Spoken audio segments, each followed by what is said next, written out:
سبيل الدموع سبيل مريح وبالوالدین احسانا، والدین کے ساتھ احسان کرو. جس کسی کے ماں باپ زندہ ہیں وہ شکر کرے اللہ کا کہ ابھی بھی موقع ہے کہ میں اپنے ماں باپ کو خوش کروں، ان کی خدمت کر کے، ان کے کام آ کے. اللہ کے بعد سب سے بڑا حق والدین کا حق ہے. قرآن مجید میں سورۃ النساء میں آتا ہے وَاعْبُدُوا اللَّهَ وَلَا تُشْرِكُوا بِهِ شَيْئًا وَبِالْوَالِدَيْنِ احسانا. سورۃ بنی اسرائیل میں بھی آتا ہے. والدین کے ساتھ احسان کا مطلب کیا ہے؟ احسان کا مطلب ہے ہر وہ بات، ہر وہ کام جس سے والدین کو کوئی فائدہ حاصل ہو، ان کو خوشی حاصل ہو، ان کے ساتھ یہ حسن سلوک ہے.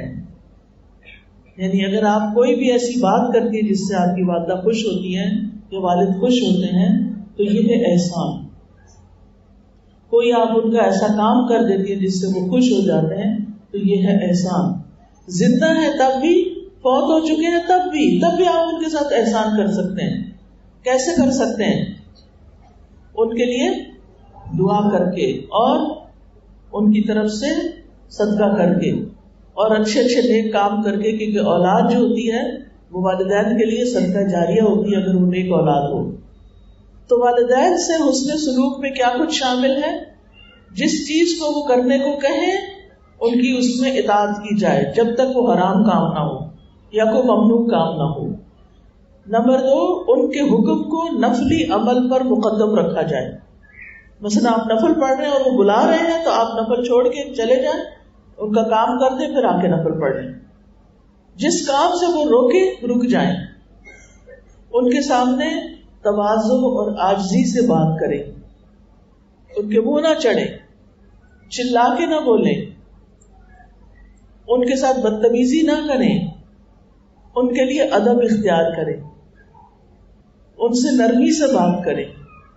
اونچی آواز میں والدین کے سامنے بات نہ کریں، کوئی تلخ بات نہ کریں، ان کو جلانے والی کوئی بات نہ کریں، اف بھی نہ کہیں. قرآن مجید میں خاص طور پر اف کہنے سے بھی روکا ہے. وَلَا تَقُلْ لَهُمَا اُفٍّ وَلَا تَنْهَرْهُمَا. ان کو اف بھی نہیں کہنا، ڈانٹنا بھی نہیں. نہ دل میں ان سے بیزار ہو، نہ زبان سے بیزاری کا اظہار کرے، نہ اپنے جسم سے ان سے بیزاری کا اظہار کرے. بعض بچوں کو ماں باپ کوئی کام کہتے ہیں تو یوں کر کے کندھے چٹکا کے چلے جاتے ہیں. ایسا نہیں کرنا. والدین کو خوش کیا جائے، والدین کے لیے مجلس میں جگہ بنائی جائے. مثلاً آپ کرسی پہ بیٹھے ہیں، اتنے میں والدہ آ گئی، آپ اپنی کرسی چھوڑ کر ان کو بٹھا دیں، ان کے آگے آگے نہ چلیں، ان کی ہیبت اپنے دل میں رکھیں، عزت رکھیں کہ یہ بڑے ہیں ہم سے. گھور گھور کے ان کو نہ دیکھیں، غصے سے نہ دیکھیں، نگاہوں سے بھی ادب ہو. ان کے نام کے ساتھ نہ ان کو پکاریں، ان پر اپنا مال خرچ کریں، ان کی خدمت کریں. اگر وہ بیمار ہیں تو حرص رکھیں کہ آپ ان کا علاج کرا سکیں، ان کی طرف سے صدقہ بھی کریں اور ان کی زندگی اور ان کے فوت ہونے کے بعد ان کے لیے دعائیں کی جائیں.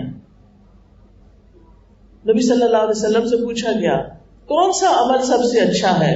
آپ نے فرمایا وقت پر نماز پڑھنا اور والدین کے ساتھ نیکی کرنا، پھر اللہ کے راستے میں جہاد کرنا. نبی صلی اللہ علیہ وسلم نے فرمایا، مسند احمد کی روایت ہے، جس شخص کو یہ بات پسند ہو کہ اس کی عمر میں برکت اور رزق میں اضافہ ہو. کون سی دو چیزیں؟ عمر اور رزق. یعنی اس کا مال زیادہ ہو جائے، نعمتیں زیادہ آ جائیں اس کے پاس. اسے چاہیے کہ اپنے والدین کے ساتھ نیکی کرے اور ان کے ساتھ صلہ رحمی کرے. کیا کرے؟ والدین کے ساتھ نیکی کرے، صلہ رحمی کرے. یہ دونوں چیزیں ملیں گی.